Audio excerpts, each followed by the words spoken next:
Not a very good day to start.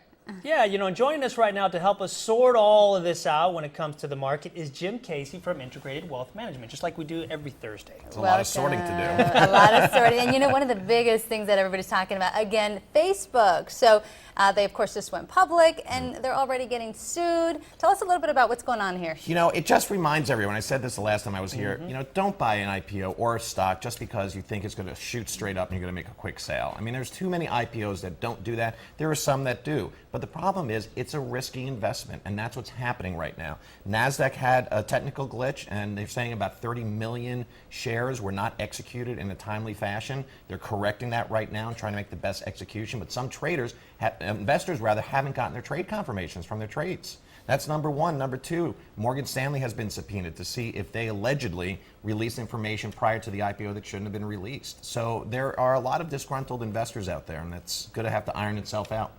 So some information leaked, and they could be in trouble for something like that. How much trouble can someone get into? The SEC and FINRA are looking at that right now, and that's going to be, something that's going to be deemed right or wrong. Right now, it's just allegations, and we're going to see where it goes. More importantly, we've got to keep a look at, if you did buy Facebook, what are you going to do with it long term? Why did you buy it in the first place? We talked about actually knowing what an IPO is. Yeah. This is what an IPO is it has a lot of volatility. I mean, it started out at 38. There were a lot of people that were expecting it to double in the same day, and actually right now it's trading around 32. Yeah. So there is volatility. Just because it's Facebook, it isn't.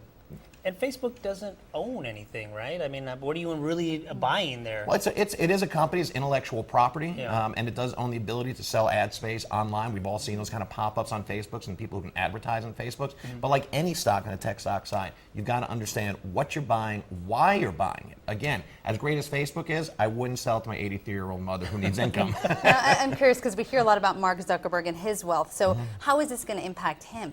Well, look at Zuckerberg. I mean, he went from one day, having $13 billion to $12 billion. So he lost $1 billion in one day. That's a lot of money, but I'm not going to say he's going to be, getting welfare soon. It's still a lot of money, and that's going to have, we want to see Facebook continuing to support the stock as the institutional supporters have to continue to do too. People are saying that's one of the problems is there wasn't enough institutional support, and the frenzy just got carried away.